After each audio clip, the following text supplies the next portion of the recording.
Welcome to the Association of Entrepreneurship and Regional Development podcast. Each publication in our journal is a great opportunity to share significant and audacious contributions to your legend. My guest today is Riccardo Nucci from the Brunel University, London. He recently published an article entitled Influenced by the Lives of Others, Narratives of Role Modeling Throughout the Startup Process. He co-authored this paper with Ola Byrne and Dimo Dimov.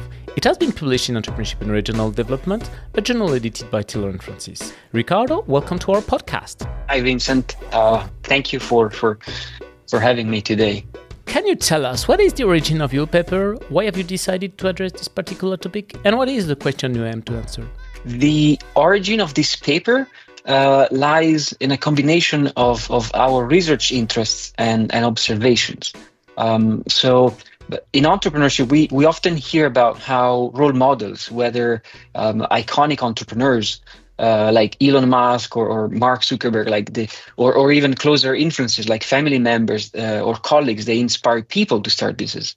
However, what intrigued us was what happened next. So how do these role models continue to influence entrepreneurs once they have taking the leap and they're navigating the ups and downs of starting a new ventures? And from our own practice, by engaging and talking to entrepreneurs, we noted that many of them talked about role models, not just as initial sparks, but as sources of learning that are ongoing, and they provide reassurances and support. Yet, when we look at these, at the existing literature, we found a gap. Most studies emphasized how role models affect the decision to become an entrepreneur, but there was very little focus on how role modeling unfolds after the decision and over the startup process. And this was surprising because starting a business is not a one-time decision. It's a process filled with challenges, with decisions, with personal growth, and the decision is only one of the first step in the entrepreneurial journey. So the central question we wanted to answer was, how does the process of role modeling evolve throughout the startup journey? And in addressing these questions, we explored the attributes of role models and how they change at different stages. And we explored the mechanism, whether cognitive or emotional, through which role modeling actually occurs. And eventually the outcomes that this process produces for entrepreneurs as they navigate over the journey. So in essence, we capture the stories of entrepreneurs and how they engage with their role models as they face the realities of building a business. And I think this is crucial because it highlights the relational and developmental nature of entrepreneurship, a journey that we all know that it's rarely taken alone. What are the main contributions of your paper? Our findings moved our understanding beyond the static view of role model as a pre-startup phenomenon, and instead they offer a richer process-oriented perspective on how role modeling shape the entrepreneurial behavior and outcomes over time. So we first expand the understanding of role modeling in entrepreneurship. Existing research primarily focuses on how role models inspire the decision to become an entrepreneur. However, our paper demonstrates that role modeling is not just a pre-startup phenomenon. Instead, it's an ongoing process that continues to shape entrepreneurs throughout the journey. We identified different narratives, which we called taking the leap, learning the trade, and suiting the nerves. And these narratives, they show a change in the dimension of role modeling.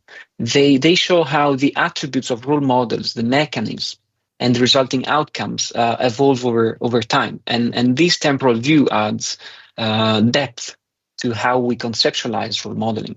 And also, an important contribution of our findings is to distinguish between vocational outcomes and therapeutic outcomes of role modeling. So existing studies focus on role models as a source of inspiration and learning for entrepreneurs. Our studies go beyond this by exploring what happens after this, after the decision is made. And indeed, we found that role modeling produces vocational outcomes, which are professionally oriented, and they're linked to acquiring skills and knowledge necessary to manage a business.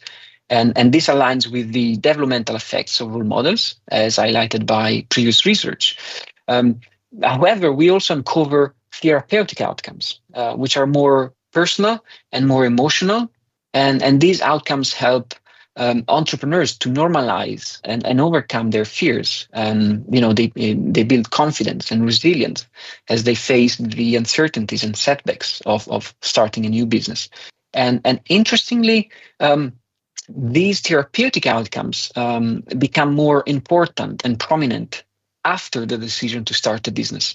When entrepreneurs are engaging with the startup activities, for example, when they are launching the product and they start to doubt about whether people will buy their product or not, or when they are seeking funds and they are scared of not getting people interested in investing in their venture.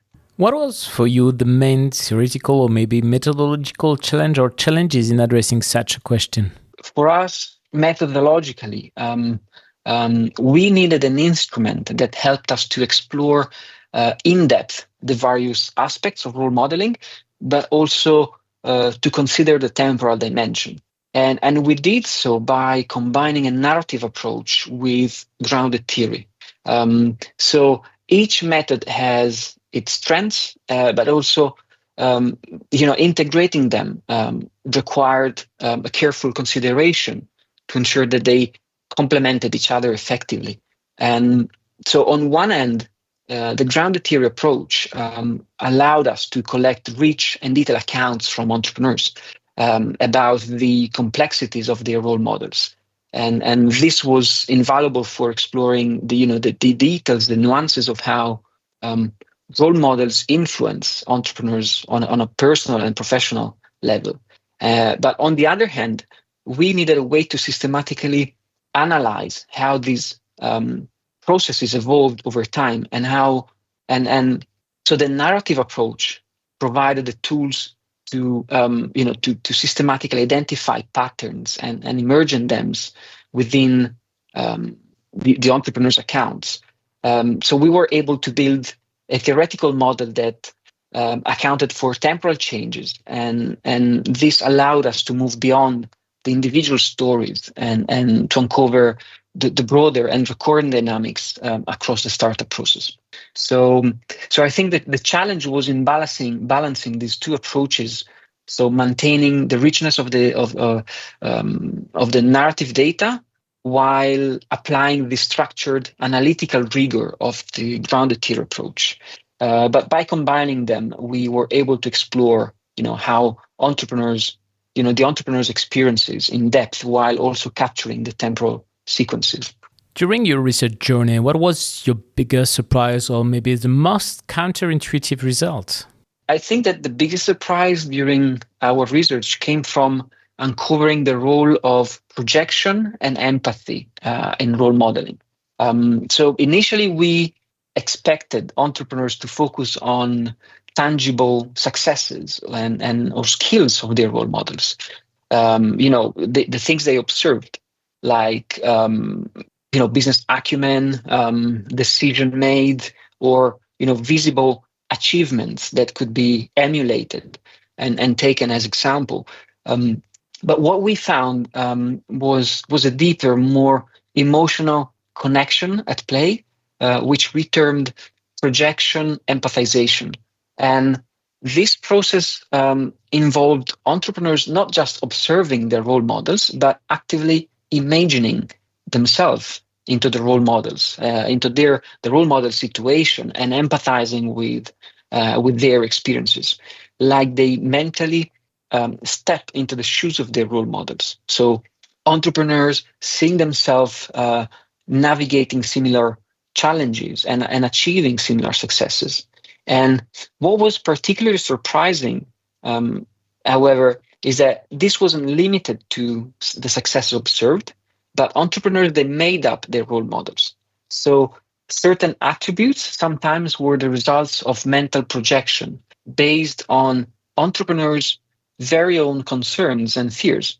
And this, of course, allowed entrepreneurs not only to learn from role models they had direct interactions with, but it also extended the this to distant and more iconic figures, where they had no idea what was going on with the role model's life. And because, of course, scarcity of information facilitated the projection of these attributes. So basically, in order to manage their own fears, entrepreneurs actively imagine their role models having faced and overcome challenges related to their own fears. And of course, despite not knowing actually the details for certain. And throughout the consequent empathizing with such projections, the entrepreneurs, they normalize their fears and increase their confidence to overcome the difficulties. And this is interesting and surprising because it implies that entrepreneurial role models, rather than fixed, are dynamic and context-bound social construction that entrepreneurs build to meet their own learning needs at the different stages of the startup process. What are the main implications of your work for entrepreneurs, managers, policymakers, practitioners in general? For entrepreneurs, one key takeaway is the importance of actively seeking diverse role models at different stages of the startup journey. So role models aren't just a source of an initial inspiration before the start of the business, but they can also be invaluable sources of learning and new skills while navigating the challenges, and they help building emotional resilience as the entrepreneur progresses. And entrepreneurs should also recognize that role modeling isn't just about finding a perfect example. And instead, it's about actively and selectively learning from different people who embody the skills and the values and the approaches that entrepreneurs aspire to achieve and develop. Whereas for educators, working with students or entrepreneurs, our finding emphasize the need to design education and training programs that cater to the evolving needs of the audience. So early stage entrepreneurs might benefit from exposure to successful role models who inspire them to take the leap, while those entrepreneurs in the middle of the startup, they require role models who can provide specific skill set of strategies. And beyond that, entrepreneurs often need role models who can help them to normalize fears and provides emotional support during stressful periods. So tailoring, guest speaker and programs to address these diverse needs can enhance the impacts and help students and entrepreneurs.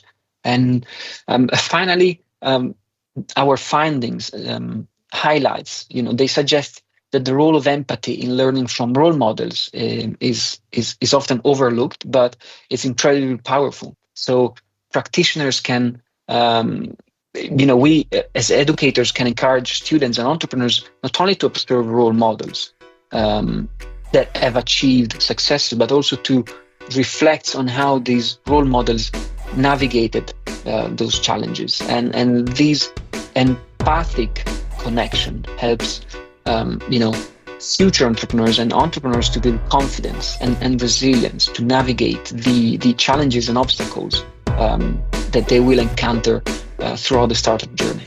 Thanks a lot, Riccardo, for participating to our show and presenting your paper entitled Influenced by Lives of Others, Narratives of Role Modeling Throughout the Startup Process.